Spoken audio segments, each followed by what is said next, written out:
Si el hombre de la costa y la montaña, si el hombre de la industria y los caminos retoman las banderas de la lucha, si en bocas escondidas se barajan conscientes palabras de combate, comienza ya la caza del verdugo o conserva aún la espuma de las olas. Bueno, ¿cómo están? Mi nombre es Benjamín Moldenowski Coloquín. Yo soy una persona que vivió todo el periodo de la Unidad Popular y soy un sobreviviente a la dictadura militar. Mi objetivo personal de estas conversaciones es fundamentalmente hacer un recordatorio histórico y político del periodo para que dichos antecedentes lo puedan manejar todos para sus propias conclusiones. He llamado el periodo 73 a 1980 de la dictadura militar los años duros, porque fueron los años que el pueblo chileno tuvieron que soportar todo el nivel de oprobio, restricción, detención, violación, ¿sí? Atentados, desaparición y asesinato de sus miembros. Tanto aquellos que eran un simple ciudadano como muchos que eran miembros de los partidos de la Unidad Popular y particularmente aquellos que siguieron manteniendo niveles de organización para resistir y luchar contra la dictadura. Tres factores marcaron ese periodo. El primero, la amplia violación de todo tipo de derechos de los chilenos. La amplia violación que llegó incluso a la ejecución y al desaparecimiento de todos los chilenos, conculcándose su derecho social, su derecho a trabajo, su derecho personal, su derecho a discernir. El segundo, la transformación que sufre nuestro país, obligada y direccionada, de transformar al obrero industrial en obrero servicio para que de esa manera disolver las industrias chilenas, devolver las materias primas controladas por el Estado a manos de extranjeros y también las industrias de servicio como luz, agua, gas. Y el tercero y fundamental, ¿no es cierto?, el desarrollo de la generación de una economía neoliberal que liberaliza los mercados al entregar todo tipo de materias primas y también de esa manera aniquila el producto chileno. Detalla la estrategia represiva y de control implementada por la dictadura en sus primeros años. El golpe de Estado del chileno no tenía como fundamento intentar renovar la democracia burguesa que existía como institución, sino que refundar un modelo económico y refundar un modelo institucional. Para ello, necesitaba fundamentalmente reprimir. Y para eso se centra en desarrollar, como habían sido entrenados en las escuelas de las Américas en Panamá, a entender que todo tipo de oposición era el enemigo interno. De allí, ¿por qué estábamos en un estado de guerra según el desarrollo del pensamiento militar de la Junta de ese momento? Y por ello, por lo tanto, toda persona que alegaba o protestaba era un enemigo.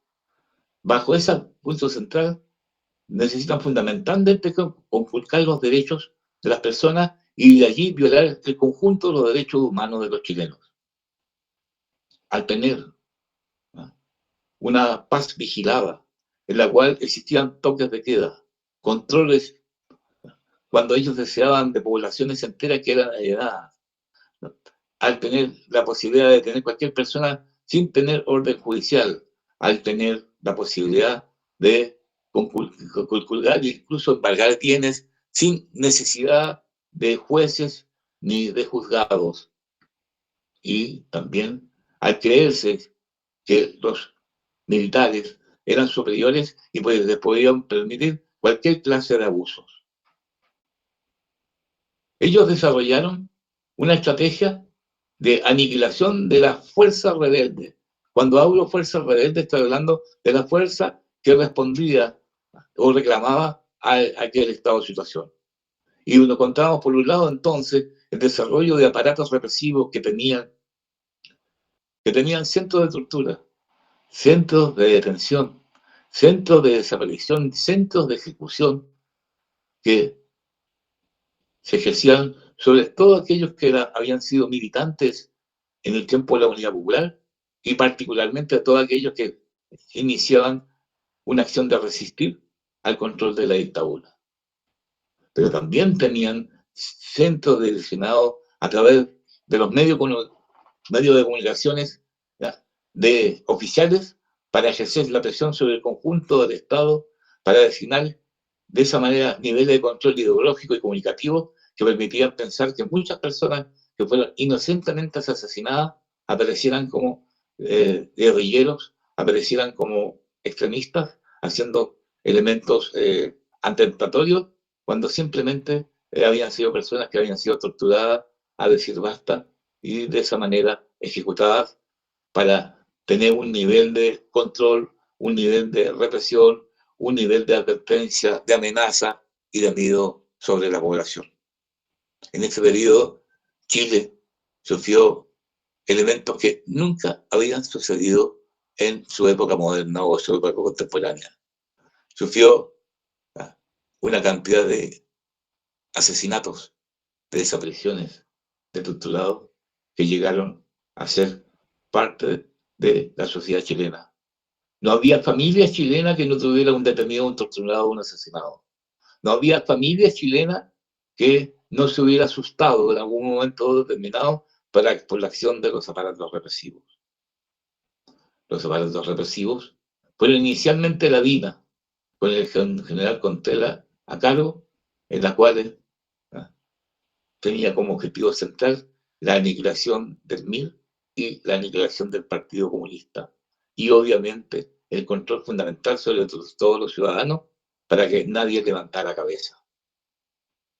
Dado los excesos desarrollados, dado el aislamiento internacional provocado por esta acción represiva, por la violación de los derechos humanos en su conjunto, y sobre todo por el asesinato de Prat en Argentina, el asesinato de Orlando Letelier en Estados Unidos y el intento de asesinato de Bernardo Leito en Italia, la DINA se disuelve y a finales del 79 se crea la CNI con Otoniel Mena a la cabeza. Chile empieza de esa manera a vivir otro periodo, un periodo que está todo limitado, todo conculcado, en un periodo en que la economía iba transitando a una economía liberal de mercado, en la cual se liberan los créditos, se liberan los objetos, y nos encontramos por primera vez con un pueblo conculcado detenido, ¿ya? Un pueblo que empieza a no pensar. Hay un hecho político que a mí en lo personal me revela, me da mucha pena, que fue el hecho, ¿no es cierto?, de los cuerpos de los campesinos hallados en los hornos de Lonquén, donde son encontrados, son expuestos, son informados por la Comisión de Derechos Humanos de la época, con Máximo Pacheco a la cabeza, al conjunto de los chilenos a través de los pocos diarios opositores que podían existir. Y no hay ninguna reacción del pueblo chileno. El pueblo chileno ya estaba sometido a este nivel de control represivo de sus mentes y ideología, y nos dirigíamos solamente a consumir. ¿Cómo se manifestaron los esfuerzos de resistencia y lucha del MIR y otros grupos frente al régimen? Llegada la hora del infierno, los partidos políticos perseguidos y acosados por la dictadura, que era fundamentalmente los partidos de la Unidad Popular y el MIR, y centralmente el Partido Comunista, el MIR y también el Partido Socialista, deparan diversas actitudes. Por un lado, la mayoría de los miembros del Partido Socialista, del MAPU, de la Izquierda Cristiana y de otros partidos como el Radical, etc., sufren el hecho que muchos de sus militantes, muchos de sus dirigentes, se asilan en embajadas o huyen del país en pos de defender sus vidas, en pos de no intentar a este periodo de, ¿no es cierto?, de acción represiva, ante el ejemplo que hubo el mismo día 11/73 de la masacre masiva que hizo el ejército, del aparecimiento de los cadáveres en el río Mapocho, como ejemplo para asustarlo. De allí surgen, ¿no es cierto?, todos los hechos de la Embajada de Italia, todos los hechos de la Embajada de Suecia, todos los hechos de la Embajada de México y de todos aquellos países que se utilizaron a través de embajadas para recepcionar a militantes de izquierda.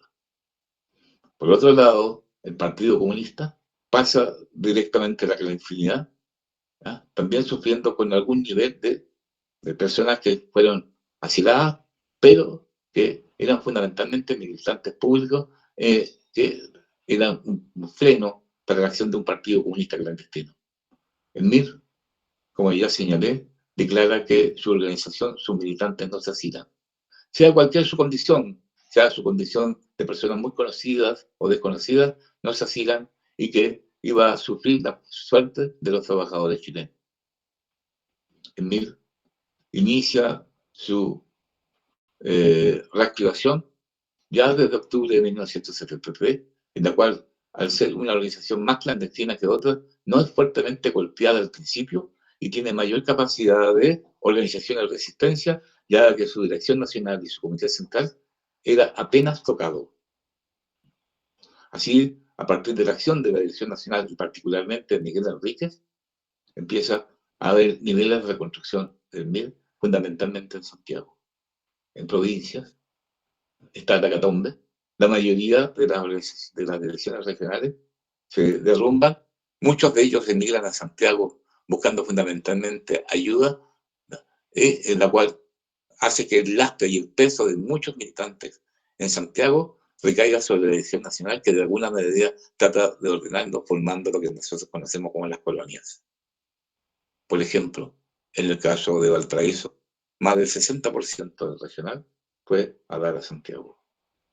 Antes de esos hechos, más el susto que significaba luchar en condiciones políticas totalmente contrarias, en la cual la vida estaba en juego, hace que mucha gente empiece a derivar y abandonar sus posiciones y huir.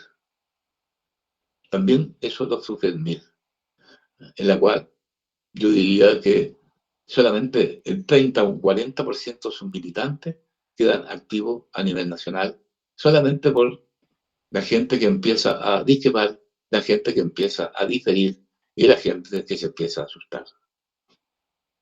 El MIR intenta organizarse y es duramente acosado. Ya en diciembre, uno de los más grandes dirigentes del MIR cae en las garras de la DINA, como es Bautista Fanchahue. El MIR empieza, de ese punto de vista, una batalla de sobrevivencia, una batalla de mantener sus estructuras, sea como sea. Y a través de la caída de compañeros y a través de la delación, a través de la tortura, empiezan a extraer las informaciones que llevan centralmente a intentar destruir la cabeza, destruir la dirección nacional. Así, en octubre de 1974, cae Miguel Enríquez, cae combatiendo y es asesinado en una calle de Santa Fe, luchando para darle tiempo a otros compañeros que huyeran, ya que estaba herido. El MIR, de ese punto de vista, sufre fundamentalmente la aniquilación de muchos compañeros que son detenidos, asesinados y desaparecidos. Es la organización política que, en proporción a su cantidad de militantes, tiene más ejecutados y desaparecidos en Chile. Muchos dicen, entre ellos yo, que el MIR puso a los muertos. El MIR llega a 1977, en la cual solamente quedan 20 militantes libres, conectados y que conforman el reinicio de una reconstrucción que se conoce la célula madre de Miguel Enríquez, que juntos a un poco de compañeros que empiezan a salir de los campos de detención y de las cárceles, que no se van del país por su nivel de conciencia y por la orden del partido, empiezan a reconstruir al MIR, construyendo nuevamente al MIR ya en la década de los 80 como una alternativa frente al movimiento masa, mientras el movimiento obrero. El Partido Comunista también empieza a reconstruirse. en forma más surrepticia, más apagada del MIR, porque no es el enemigo principal. Cuando ya cae Miguel Enríquez, pasa el Partido Comunista a ser el enemigo principal y 3 direcciones nacionales del Partido Comunista caen detenidas, son ejecutados y desaparecidos. De allí yo debo constatar el hecho heroico de un compañero de hipnotista que era el vicesecretario general del Partido Comunista en el tiempo de la Unidad Popular, que pasa a ser el mandamás del partido, ¿eh? Y una persona que es capaz de quedarse en Chile junto con su familia, sus hijos en clandestinidad, y es finalmente ejecutado. Quiero aquí rendirle homenaje al compañero comunista Víctor Díaz, que junto con Miguel Enríquez dieron el ejemplo central de lucha en términos de lo que significaba estar junto al pueblo. Si bien muchos militantes de izquierda de partidos tradicionales como el Partido Socialista, el MAPU y otros se asilaron en las embajadas o salieron del país, abandonando sus tareas y tristemente dejando a otros compañeros en la indefección. Debemos reconocer que hay un pequeño grupo de compañeros socialistas que intentó reconstruir el Partido Socialista en la clandestinidad y fundamentalmente era el sector que nosotros conocemos como el sector del ELN. Allí no podemos olvidarnos de Carlos Lorca, no podemos olvidarnos de Ezequiel Pesado, que caen en el año 1964 y hoy día son desaparecidos. Mientras tanto, la vida continúa y la posibilidad de hacer política activa y pública era imposible. Por un lado, la información de la violación de los derechos humanos. Por un lado, la información del exterminio de militantes de izquierda. Por un lado, la información de los desaparecidos. Hacía que la vida habitual de militantes de izquierda, la vida habitual, se había transformado en una vida clandestina. Se había transformado en intentar vivir en condiciones inhóspitas, intentar vivir entendiendo que su vida estaba en juego. De allí que las posibilidades de desarrollo político real en el seno del movimiento Mazo eran muy escasos. Pero aún así todo, el MIR levanta la política de conformar en el periodo 73-74 un comité antifascista que incluyera a todos los militantes de izquierda e incluso a la democracia cristiana.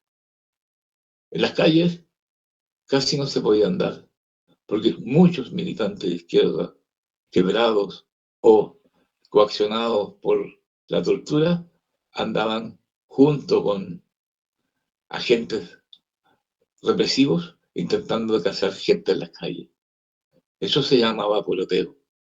Era muy difícil, porque siempre había que ir cambiándose de casa y de lugar, dado que existía siempre la posibilidad que ella sea detectada o informada. Eso transformó entonces una lucha sencillamente por resistir y sobrevivir.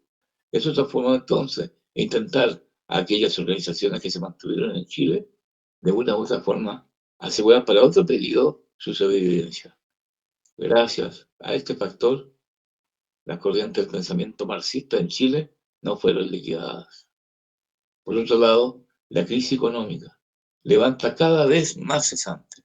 El traspaso de obreros industriales a empresas de servicios era costoso y difícil para la gente porque lo pagaba la gente.